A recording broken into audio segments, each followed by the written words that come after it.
հոկտեմբերի 27-ը այդ sense մի նեղ խմբակ հափորձում եմ հետ կապել, բայց հոկտեմբերի 27-ը sense չի նստել մարդկանց մեջ մեկ պատճառով։ Հոկտեմբերի 27-ի աղաբեկիչները բոլորը հենց իմ մասնակցությամբ, իմ շնորհիվ ձերբակալվել են կենթանի, դատվել են, այսօր բանտերում են։ Որովհետև իմ մոտ միշտ իմ համար էլ է շատ ցավալի այս մասը, որ կարան ընդհանրապես տենց բան մտածեն։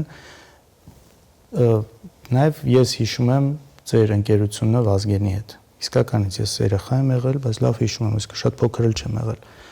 Հիշում եմ մեր հետ շփումները, այդ ջերմությունը, վերջը այդ նույն դաչաներում էինք ապրում, նաև գիտեմ, բասեյնում էինք հաճախ իրար տենում, լողավազանում, հետաքրքիր պատմություններ կա։ Սեչակի հետ էին ավելի շատ շփվում, օրինակ Վազգենը, թենիսի էին գնում միասին։ Չէ, այդ ընդհանրապես այդ աբսուրդը ամենից տհաճը այս ամեն ինչի մեջ անընդունելի, անհասկանալին ինձ համար հենց դա էր, որ ես համարում եմ, որ ամենից մեծ կորուստը ես ունեցա այդ ժամանակահատվածում ամենից մոտ ընկերոջ կորուստը ես ունեցա եւ փորձել են այդ կորուստը կապել իմ հետ։ Սա անարդարության ուղղակի sense տիեզերական բան էլի դրսևորում է։ Անընդունելի է եւ անհասկանալի։ Զգացողությունը ես ունեմ ու եւ ես իմ գրքում մանրամասնությամբ ուղղակի մանրամասնորեն գրել եմ թե ինչ է կատարվել